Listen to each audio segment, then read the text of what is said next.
Hello everyone. तो हम countable and uncountable chapter कर रहे थे। हमने कुछ थ्योरम्स किए। अब नेक्स्ट कुछ और थ्योरम कर रहे हैं। आज जो थ्योरम है वो है the Cartesian product of two countable set is countable.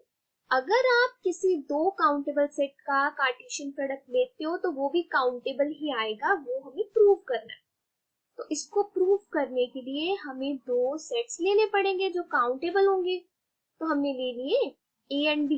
Let A and B are countable sets. Countable sets.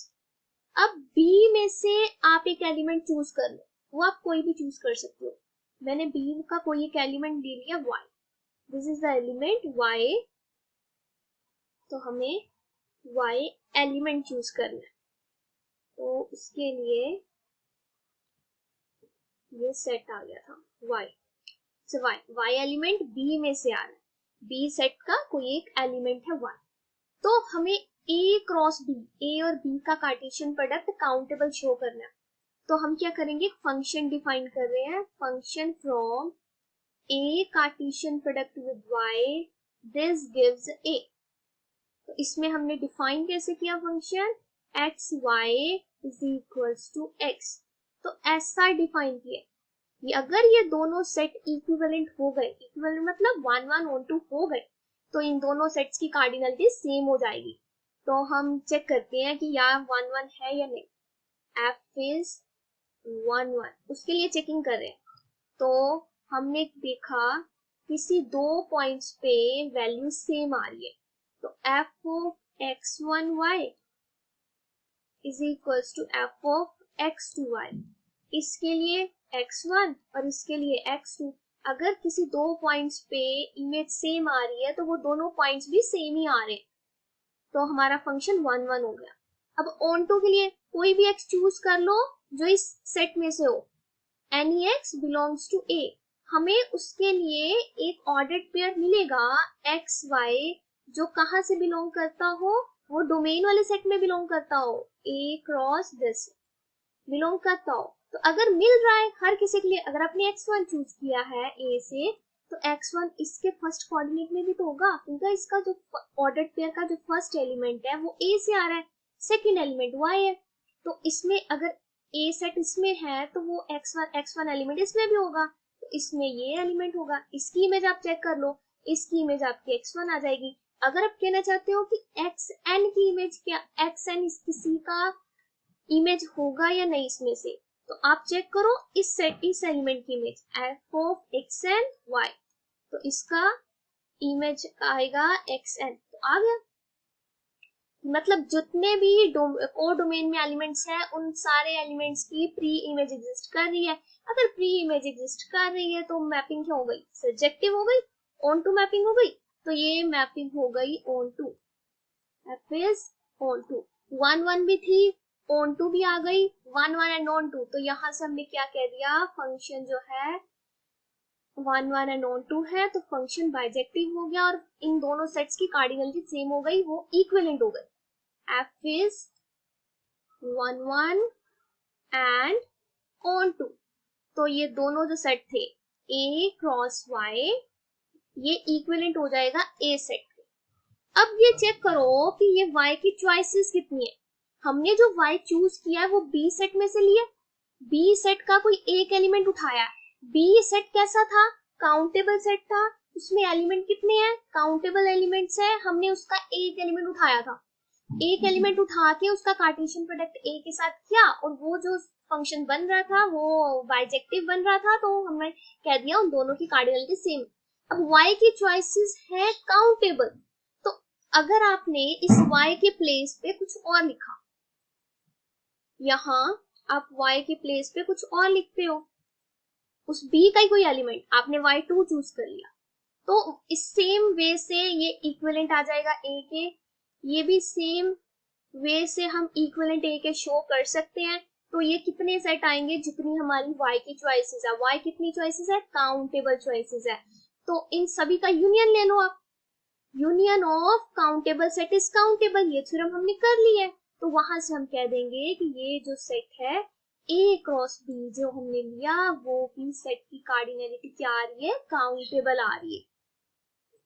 तो इसको क्या और क्या लिख सकते हैं, इसको यूनियन में लिखना हो तो union of A cross Y, जो वाई है वो बी सेट से बिलोंग कर रहा है, और ये जो एलिमेंट क्या है ये काउंटेबल आ चुका है, काउंटेबल।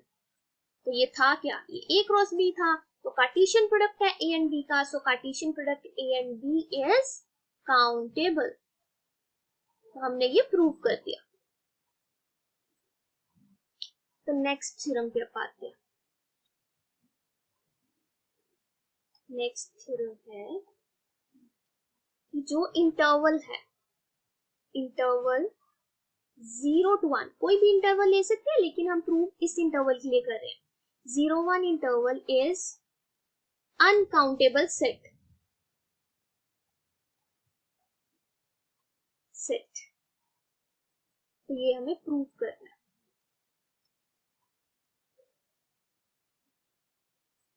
हम इसको प्रूव करेंगे बाय कॉन्ट्रडिक्शन से। वो कैसे, हम अज्यूम करके चल रहे हैं कि अगर ये काउंटेबल हुआ तो काउंटेबली इनफिनिट, जिसे हम डेनुमरेबल भी बोल देते हैं।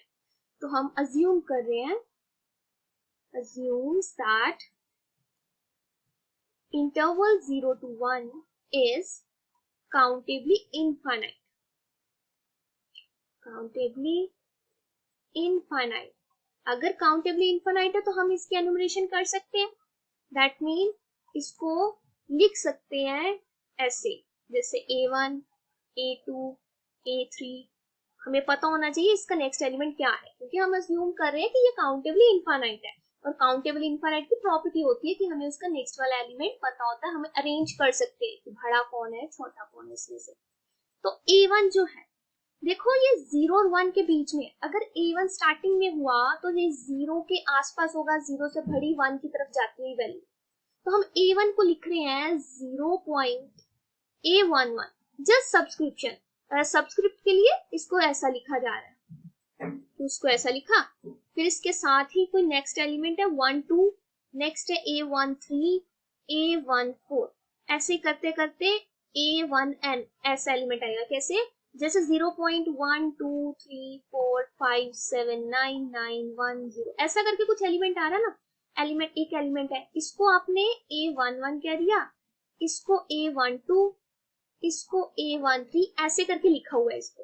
अब a2 को देखो, a2 को जब लिखेंगे 0.a21, a22, a23, a24, so on, a of 2n and so on। एक और लिख लेते हैं an, that is 0. it's a3, यहाँ पे a3 के लिए लिखते पहले 0.a31, a32, a33, a34, so on up to a of 3n, so on, and last एक और लिख लेंगे an के लिए। an में 0.an1, an2, and जाता जाता ये कहाँ पे जाएगा an तक, and so on।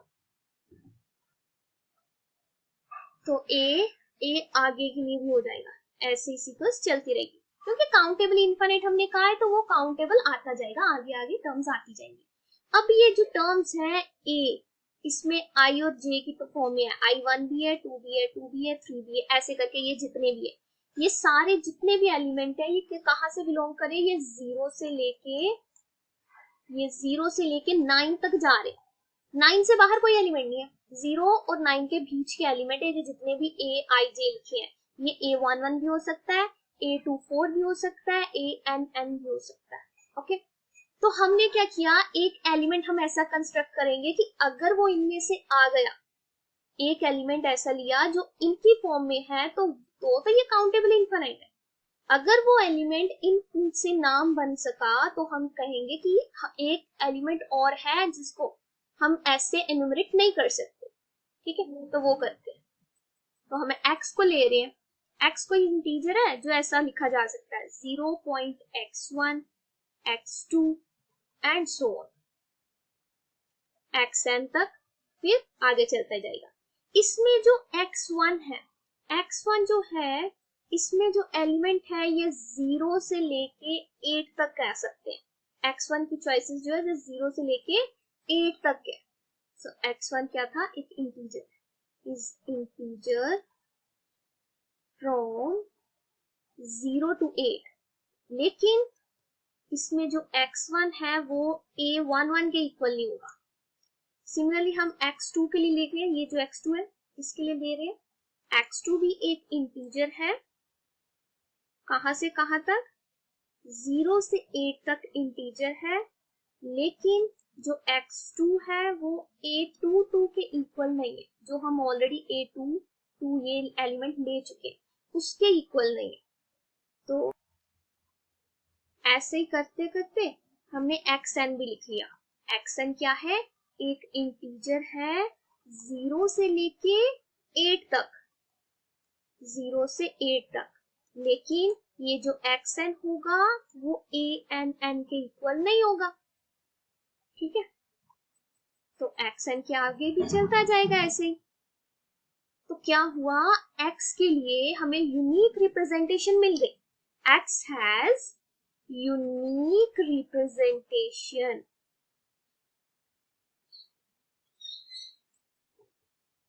और x था किसमें से, 0 से लेके 1 तक था। हमने लिखा था कि हम उसको एनुमरेट कर पा रहे हैं। अगर एनुमरेट कर पा रहे हैं तो हमने लिखा इसके बाद ये एलिमेंट आएगा, इसके बाद ये आएगा। लेकिन हमने उनमें से एक एलिमेंट ऐसा ढूंढ के दिखा दिया जो इनमें से किसी जैसा भी नहीं है। उसका a11 एलिमेंट, फर्स्ट एलिमेंट वो इसके जैसा नहीं है, उसका जो सेकंड एलिमेंट है वो a22 के जैसा नहीं है, उसका जो nth एलिमेंट है वो ann जैसा नहीं है। दैट मीन वो हम जो पहले डिफाइन कर चुके हैं एलिमेंट्स उन जैसा तो नहीं है। देखो हमने लिया था कि ये x जो है इनमें से अलग जैसा दिखेगा, तो वो x जो है इससे अलग है। ना ही हम उसको a1 की फॉर्म में लिख पा रहे हैं, ना ही उसको a2 की फॉर्म में लिख पा रहे हैं, कि उसका कोई ना कोई एलिमेंट डिफरेंट आ रहा है। तो फाइन, काउंटेबल तो नहीं हुआ ना। हमने क्या अज्यूम किया था कि, तो हमारी जो सपोजिशन थी वो, तो हम लिखेंगे our supposition is wrong. Supposition is wrong. तो सपोजिशन की क्या थी कि ये जो सेट है 0 से 1 तक जितने भी इस इंटरवल में एलिमेंट्स है वो सारे काउंटेबल है, काउंटेबली इनफाइनाइट है। हमने क्या किया, अगर वो काउंटेबली इनफाइनाइट है तो हम उसको एनुमरेट कर पा रहे हैं, 1 के बाद 1, इसके बाद ये एलिमेंट, इसके बाद ये एलिमेंट। लेकिन हमने एक ऐसा एलिमेंट ढूंढा जो पहले वाले जितने एलिमेंट से वो उनसे नहीं बना हुआ था और उस फॉर्म में भी नहीं था। तो हमने लिखा इसको कि काउंटेबल इनफाइनाइट सपोज किया था, तो हमने अब यहाँ पे लिखेंगे therefore it is uncountable, it is uncountable।